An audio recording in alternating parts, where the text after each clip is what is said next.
현재의 실정법 체계에 맞지 않다. 다시 말하면 불법한 수사다 하는 입장입니다.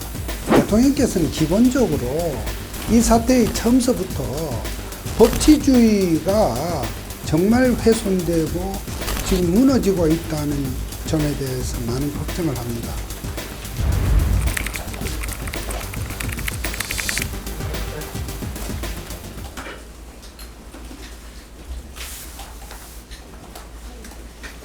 질문 주시죠. 저는 먼저 발표할 자료는 없습니다.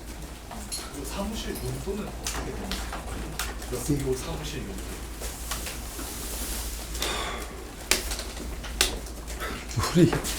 제가 몸담았던 법무법인의 안전과 평화를 위해서 제가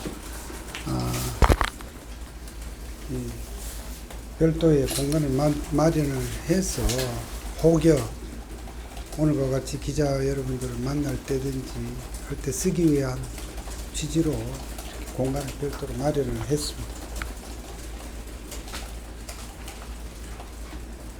오늘 공수처에서 그 사건 영장, 체포영장 집행에 대해서 경찰에 넘기고 경찰에서는 그 위법하다고 해서 다시 협조해서 진행하려고 했는데 체포영장 집행 진행 상황에 대해서 어떻게 생각하시나요?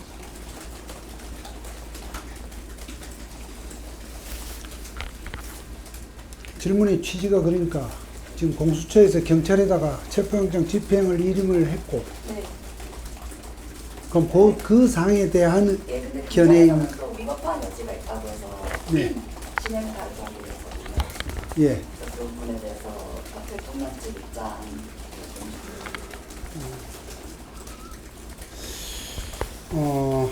체포영장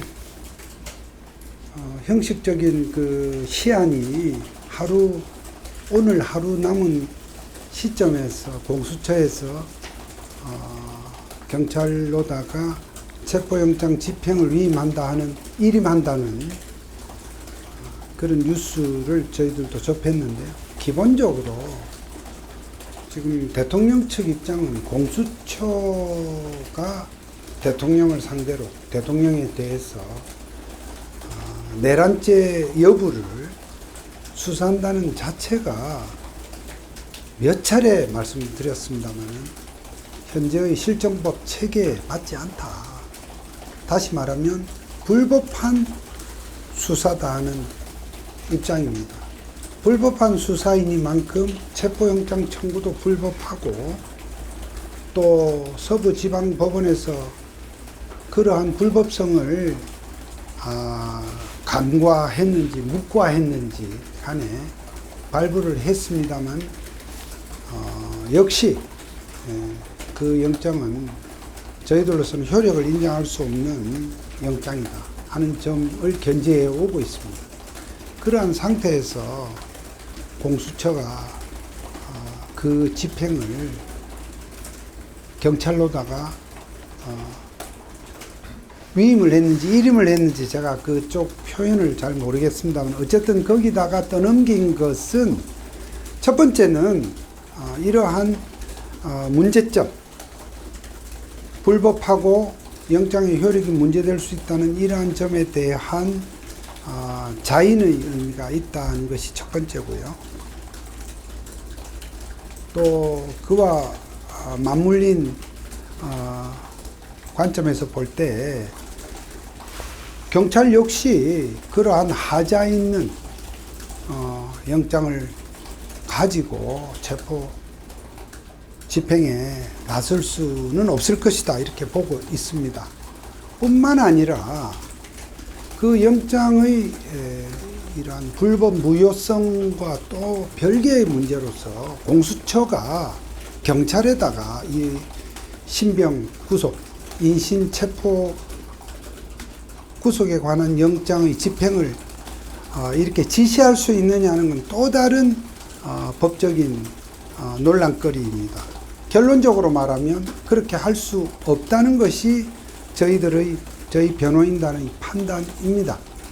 다시 말씀드리면 공수처와 경찰 간에 그러한 영장의 집행에 관해서 지시를 하고 뭐 그것이 촉탁이 되었든 위임이 되었든 일임이 되었든 그 역할을 맡기고 또 경찰이 그것을 받아서 영장을 집행을 한다는 것은 현재 형사소송법과 공수처법의 체계상 맞지 않다는 것입니다. 일반적으로 공수처가 만약에 적법 유효한 영장을 받았다고 하면 그건 공수처의 인력으로 집행을 해야 합니다. 공수처 검사와 공수처의 수사관들이죠. 사법경찰 관리에 해당하는 수사관들이 해야 되는 것이지 경찰에다 그것을 맡길 수 없습니다. 경찰로서도 일반 검찰로부터 그러한 지휘를 안 받겠다고 그렇게 오랫동안 몸부림을 쳐서 지금 현재 검찰과 경찰 간의 업무 배분이 되어 있는 실정입니다. 경찰이 공수처의 말을 듣겠습니까? 라는 것이 저희 입장.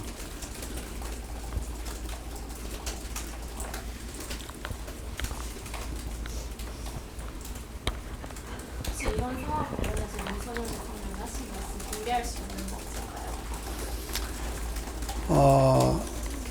말씀의 어떤 그 내용을 워드 투 워드 뭐 하나하나 이렇게 공개할 수는 없습니다만 대통령께서는 기본적으로 이 사태의 처음서부터 법치주의가 정말 훼손되고 지금 무너지고 있다는 점에 대해서 많은 걱정을 합니다.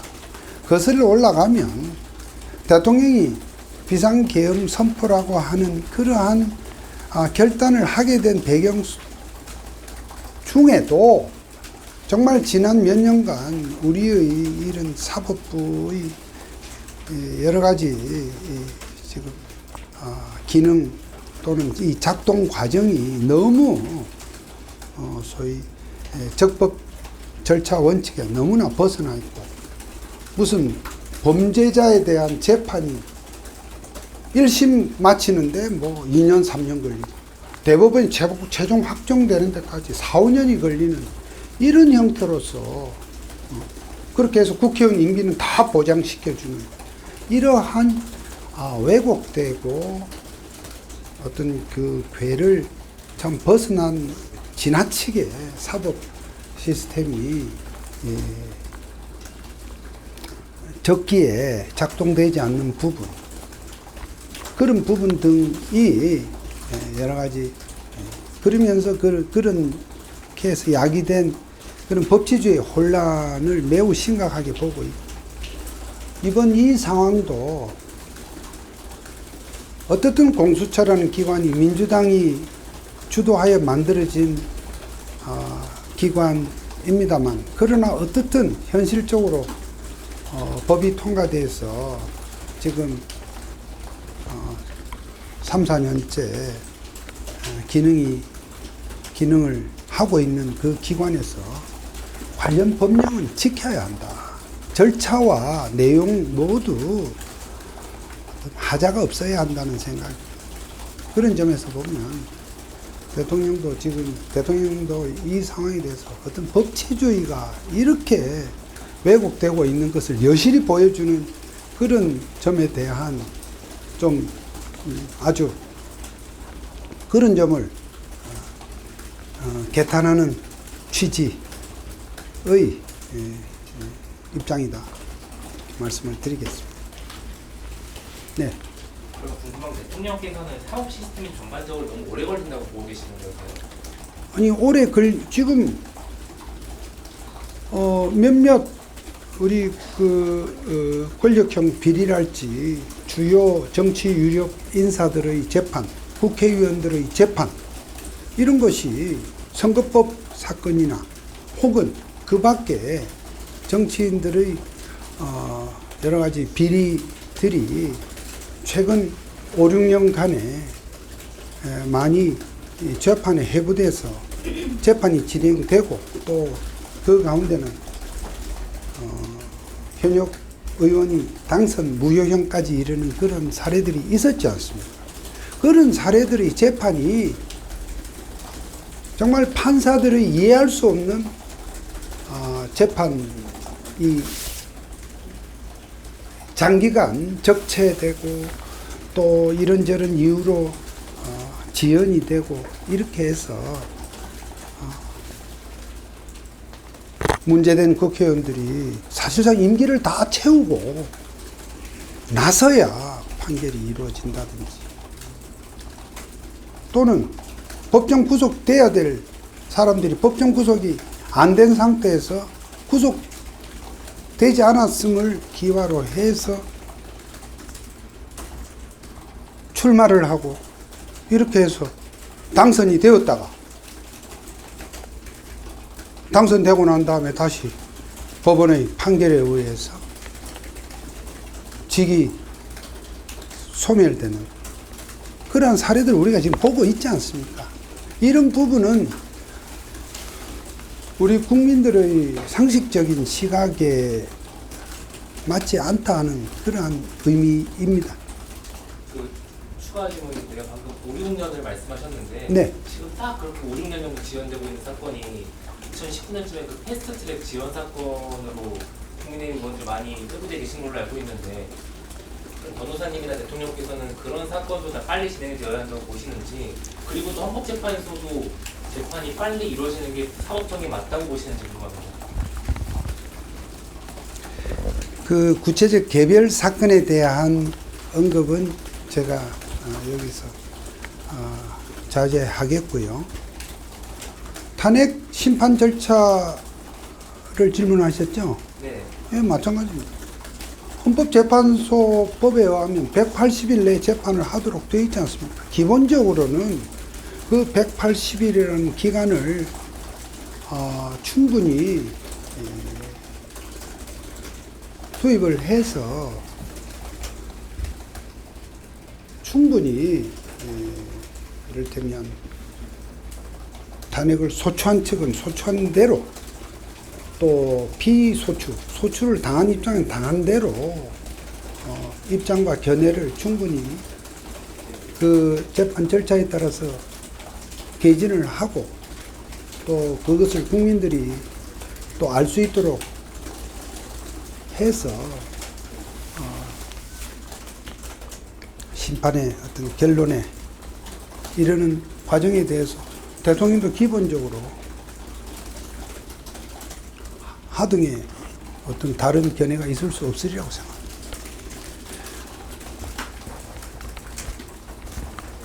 네.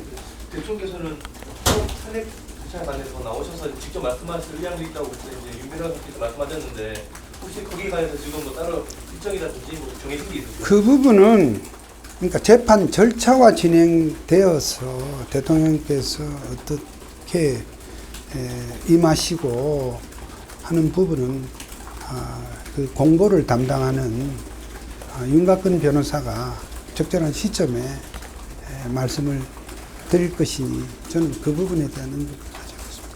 저는 오늘 공수처가 체포영장의 집행을 느닷없이 없이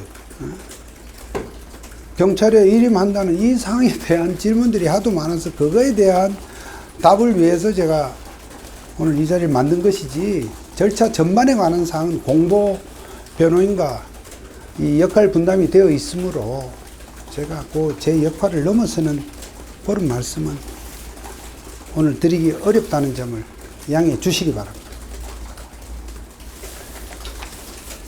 자, 아까 공수처가 관련 법령을 지켜야 한다고 말씀하셨는데 어떤 거를 지금 지키고 있지 않다고 생각하십니까? 공수처에는 내란죄 수사권이 없습니다. 공수처법에는 공수처가 수사할 수 있는 대상과 대상 범죄, 그러니까 어떤 직책의 사람을 조사할 수 있다. 또 그 대상자들에 대해서 어떠한 범죄 유형을 조사할 수 있다는 것이 법에 명시가 되어 있습니다.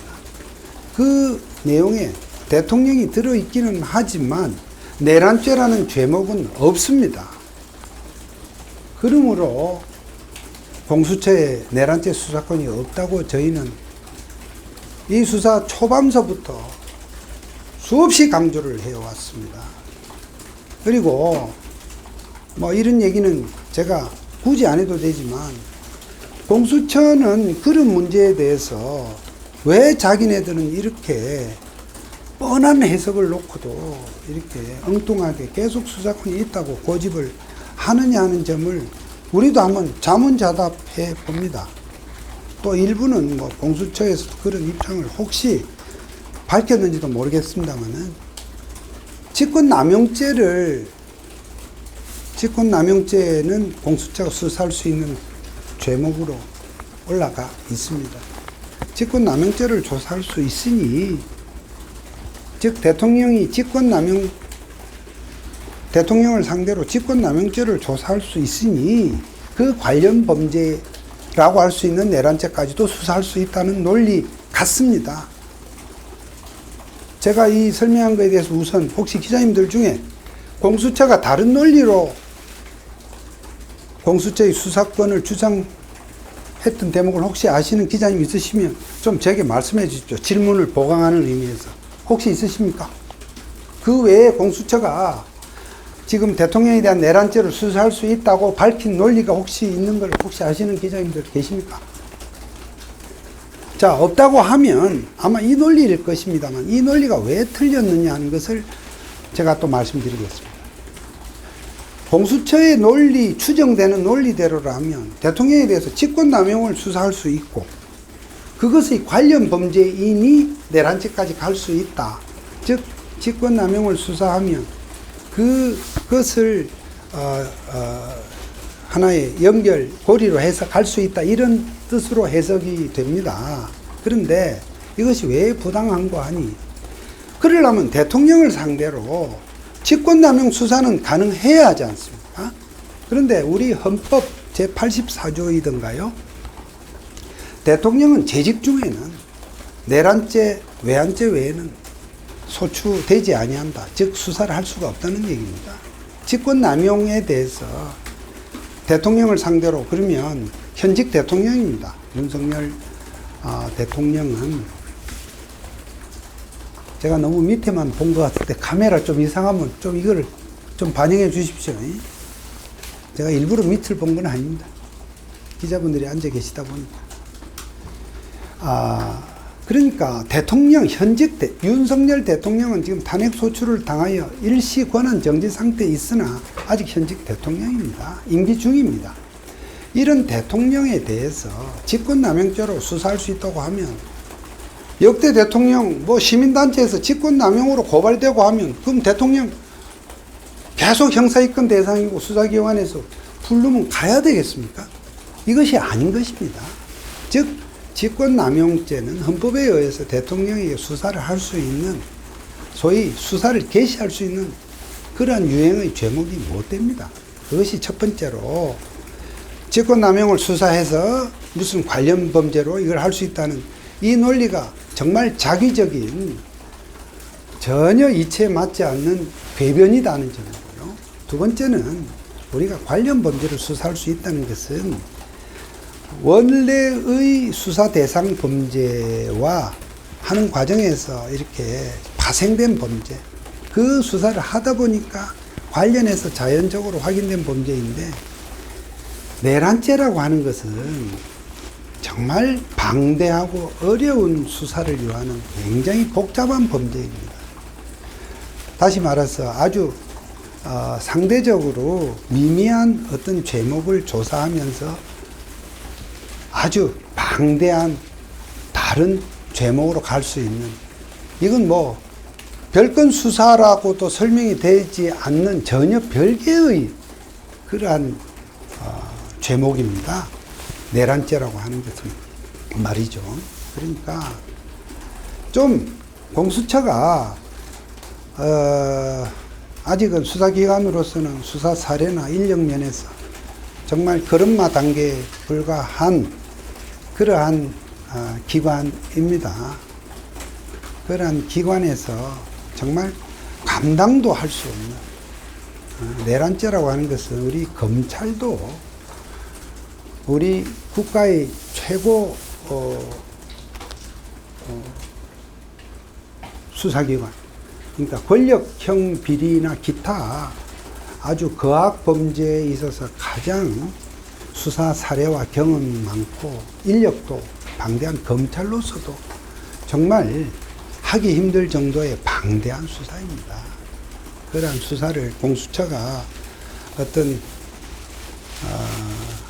욕심을 좀 아주 과도하게 상식 밖으로 이렇게 지금 내서 이렇게 내란죄를 수사하겠다고 참 덤비는 꼴입니다.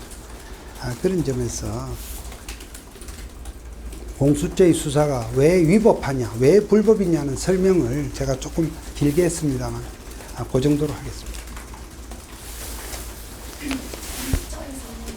자, 이제 두 가지만 더 받고 마치겠습니다. 네. 사건은 그 경찰이랑 검찰이 양측에서 다 입찰을 받은 사람이잖아요. 네. 사건의 수사권은 자기네가 유지를 하고 네. 체포영장의 집행 부분만 네. 검찰에게 준다고 하는 상황이에요. 네. 언제든 그 상황이 되면 사건이나 검찰에 재입찰을 할 수 있다 이렇게 얘기를 했거든요. 그런 상황이 있어서 공수처가 사건을 재입찰을 해야 한다고 보시는지 앞으로 수사를 어떻게 공수처를 그것은 제가 답변할 사항이 못 되는 것 같습니다. 공수처가 어떻게 할 것이다 하는 부분은 공수처가 어쨌든 이 지금 현재 절차와 내용 모두 잘못된 이 수사에 대해서 응분에 응당한 상응하는 어떤 조치를 취해야 된다는 것이지 뭐 거기서 어떻게 할지 아직 거기서는 계속 수사권이 우리에게 있다고 지금 그렇게 우기는 사람한테 거기서 더 나간 얘기를 우리 쪽에서 대통령 쪽에서는 할 가치를 못 느낍니다. 아무튼 분명한 것은 공수처가 정말 잘못된 수사를 하는 것입니다. 이것은 우리 언론에서도 법조인들에게 한번 확인해 보시기 바랍니다. 꼭 부탁을 드립니다. 예, 두 번째 질문 받고 이제 마치겠습니다. 선생님 혹시 이거 사비로 지금 사무실 마련하신 거예요? 제 개인 비용입니다.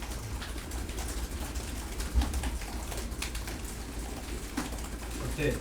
선생님 이어서 좀 질문을 드리면 네. 그러니까 지금 변호인은 아니시지 않습니까? 근데 사비까지 변호인입니다. 그러니까 변호인 선임계만 지금 변호인 선임계를 안 냈습니다만은 제가 법률적으로 조력하는 입장에 있습니다. 사비 아니라 참 그렇죠. 다 사비겠죠. 사비 아니라 그보다 더한 것을 들여서라도 제가 할 수 있는 역할은 하고요. 또 이 공간도 제가 근무하는 법인의 다른 변호사님들한테 너무나 지금 민폐를 끼치고 있어서 이렇게 하는 것 뿐입니다. 네. 아까 말씀해 주신 것 중에 네. 그 헌법 불소추 특권 관련해서 네. 이제 그 소추의 개념이 수사까지 포함하는 개념이라고 하셨잖아요. 네. 그 얘기가 이제 학계에서는 이제 다수설은 아닌 걸로 알고 있는데 그 부분에 대해서 그럼 이제 뭐 대통령 측이나 변호인단 입장이 있을까요? 잠깐만요.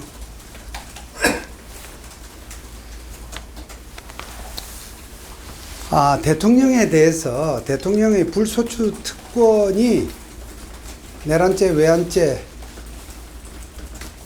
한해서 소추가 가능하다는 불소추 특권이 있지만 수사는 뭐 그 밖의 것도 할 수 있지 않느냐 그런 취지의 질문이십니까? 그죠. 이제 말씀해 주신 것 중에 직권남용 같은 거를 이제 할 수가 없는 대통령 할 수가 없다고 많이 말씀을 해주시지만 네. 그 소추의 개념이 이제 기소의 개념으로 선정적으로 보는 분들도 계시고 네. 수사까지 다 여기서 학설의 다수설, 소수설 여부를 언급하는 것은 저는 별 실익이 없는 얘기라고 봅니다. 우리가 역대 대통령, 윤 대통령 전에도 여러 분의 대통령이 계셨습니다. 대통령이 국정의 정말 방대한 국정 분야에서 결정하는 여러 가지 사항들, 또 지시하는 사항들, 그것을 어떤 예를 들어 시민단체가 아무렇게나 예컨대 직권남용이다, 혹은 어떤 발언들이 정치적 발언이 어떤 사람들에게 명예훼손이 된다. 이런 식으로 그러면 다 고발 들어올 때 대통령이 불소추 특권이 있다고 해서 이런 수사도 못하게 한다고 할 것 같으면 대통령은 그 수사받다 볼 일 다 볼 것입니다. 그러므로 현실적으로 우리가 현직 대통령에 대해서 그런 부분은 저는 이 수사라고 하는 것은 궁극적으로 혐의가 인정되면 기소를 할 때 의미가 있는 것이지, 그렇지 않다면 이것은 수사를 실효적인 수사를 할 수가 없다는 정면을 가지고 얘기하겠습니다. 뭐 이론적으로 이게 할 수 있느냐 없느냐의 학구적 논란은 그 학자들의 영역에 맡기겠습니다. 그러나 현실적으로는 수사를 할 수가 없었고 한 적도 없었고 앞으로도 대통령 이러한 헌법 체제 하에서의 대통령께 그러한 부분을 가지고 수사기관이 수사한다는 것은 사실상 우리가 거론할 실익이 없다 하는 생각을. 자, 정말 여기까지 하겠습니다. 여러분, 오늘 이 상황은 공수처가 무리한 체포영장을 이렇게 받아서 집행하려다가 지금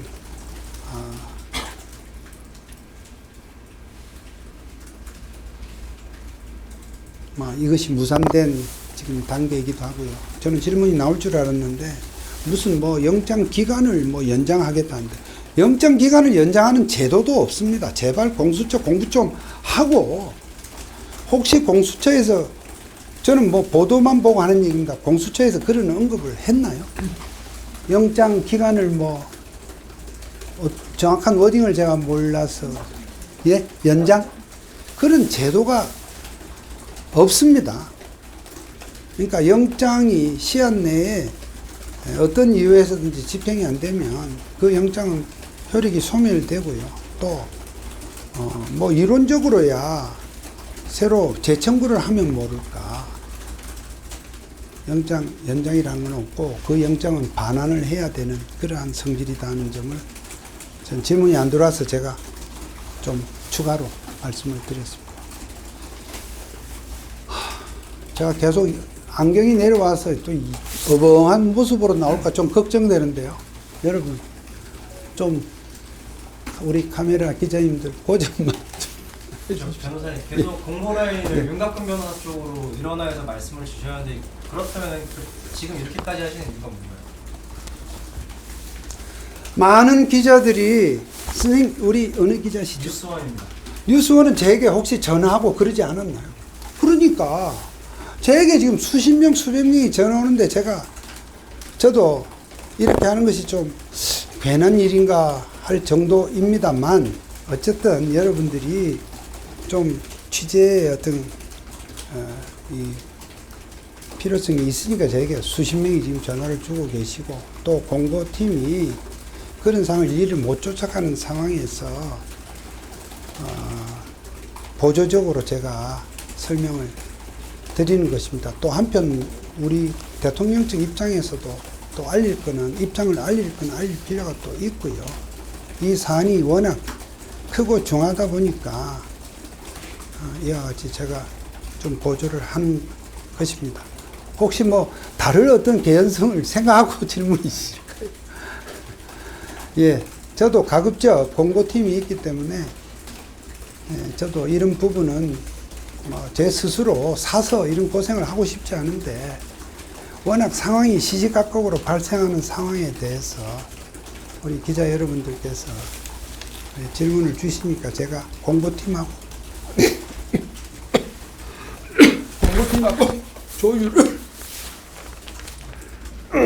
조율을 한 범위 내에서 이렇게 말씀을 드린다는 점을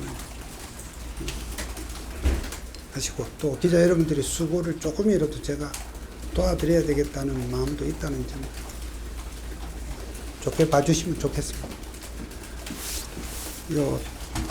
이제 앞으로 이런 일이 가급적, 저도 없기를 바랍니다. 충분히 그때 필요한 공부가 되면 좋은데 지금 상황을 워낙 지금 상황이 초반인데다가 어쨌든 대통령이나 대통령 변호인들 입장에서도 또 상황 자체에 대한 어떤 준비, 대처 이런 부분에서 좀 많이 긴장이 되고 하니까 좀 이렇게 언론에 상황을 알리는 부분에 제가 최소한의 범위 내에서 좀 보조를 하고 있다 이렇게 생각하시면 될 것 같습니다. 자, 여러분 감사드리고요. 어쨌든 또 내일 이후에 무슨 상황이 변할지 또 상황에 따라 좀 지켜보시죠. 예, 감사하고 여러분들 많이 좀 도와주십시오. 고맙습니다.